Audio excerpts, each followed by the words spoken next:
مصر کے بادشاہ کا خواب کیا ہے؟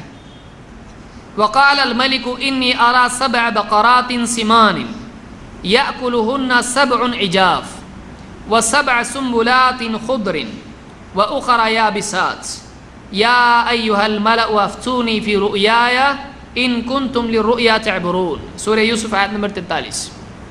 بادشاہ نے، جو اس وقت میں بادشاہ تھا مصر کا، اس نے خواب میں دیکھا اور اپنے درباریوں سے خواب بیان کیا، کہا کہ میں دیکھتا ہوں کہ 7 موٹی تازی ایک دم اچھی گائے ہیں اور وہ کھا رہی ہیں 7 دبلی گایوں کو۔ 7 موٹی تازی گائیں ایک دم، اور 7 ایک دم مریل دبلی گائیں ہیں۔ تو کیا ہے یہ گائیں؟ یأکلہن 7 عجاف، دبلی پتلی گائیں موٹی گایوں کو کھا رہی ہیں۔ ایک دم دبلی گائے کمزور، وہ موٹی گائے کو کھا رہی ہے۔ و7 سنبلات خضر واخر یابسات، اور 7 بالیاں ہیں ہری بھری، واخر یابسات، اخر یابسات، اور 7 بالیاں یعنی جو فصل اگتی ہے اس کو توڑ لیتے ہیں، وہ اس کے ساتھ یعنی اس کی ڈنڈی کے ساتھ اناج ہوتا ہے، اس کو بالی کہتے ہیں۔ تو 7 سوکھی اور 7 ہری بھری بالیاں ہیں۔ میں خواب میں دیکھ رہا ہوں، اس کو دیکھ رہا ہے ایسا۔ اس نے کہا یا ایھا الملأ افتونی فی رؤیای، اس نے کہا اے میرے درباریوں، میرے خواب کے بارے میں کچھ فتویٰ دو، کچھ فیصلہ کرو۔ ان کنتم للرؤیا تعبرون، اگر تم خواب کی کچھ تعبیر جانتے ہو تو بتاؤ۔ معلوم ہے ان کے یہاں بھی خواب کی اہمیت تھی۔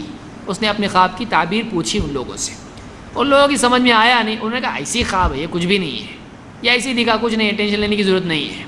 انہوں نے اس کی کوئی تعبیر بیان نہیں کی۔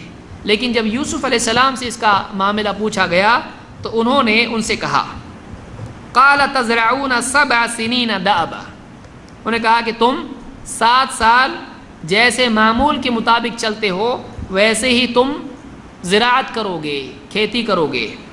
فما حصدتم فذروه في سنبله الا قليلا مما تأكلون، جو تمہاری فصل نکلے اس کو تم ویسا ہی بالیوں کے ساتھ رکھو، یعنی اناج الگ مت کرو، اس کو اسی بالیوں کے ساتھ میں تم اس کو کاٹ کے ویسا کے ویسا رکھ دو، سوائے تھوڑے کہ جو تم کو کھانا ہے۔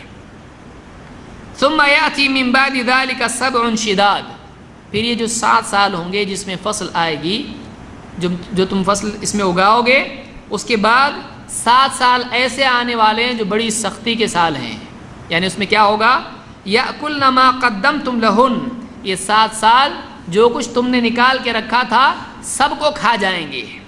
الا قلیلا مما تحسنون، سوائے اس تھوڑے کے جو تم نے بچا کر رکھا تھا۔ ثم یأتی من بعد ذلك عام فیہ یغاث الناس وفیہ یعصرون، پھر اس کے بعد کچھ سال آئیں گے، سال آئے گا، ایسا سال آئے گا فیہ یغاث الناس، جس میں لوگوں پر خوب بارش ہوگی، اور اتنی بارش ہوگی کہ اناج تو اگے گا ہی، ساتھ میں پھل بھی اگیں گے، اور اس میں کیا کریں گے یہ وفیہ یعصرون، پھلوں سے کیا نکالیں گے؟ شراب بنائیں گے، یعنی اتنا زیادہ فراوانی ہو جائے گی۔ تو 7 گائیں، 7 بالیاں، اس سے یوسف علیہ السلام نے کیا تعبیر بیان کی اس کی کہ 7 سال ایسے ہوں گے جس میں فصل اگے گی، اور 7 سال ایسے ہوں گے جس میں سوکھا آئے گا۔ تو دبلی گائیں کھا رہی ہیں موٹی کو، اور 7 بالیاں ایسی، 7 بالیاں ایسی ہری اور سوکھی ہوئی۔ انہوں نے اس کی تعبیر کیا لی؟ 7 سال ہوں گے اگنے کے، اناج اگنے کے فصل والے، اور 7 سال کیسے ہوں گے؟ ایک دم سوکھے والے۔ تو انہوں نے اس کی تعبیر بھی بتائی اور اس میں سے نکلنے کی ترکیب بھی بتائی۔ تو کبھی مشرک کا، کافر کا خواب بھی کیا ہوتا ہے؟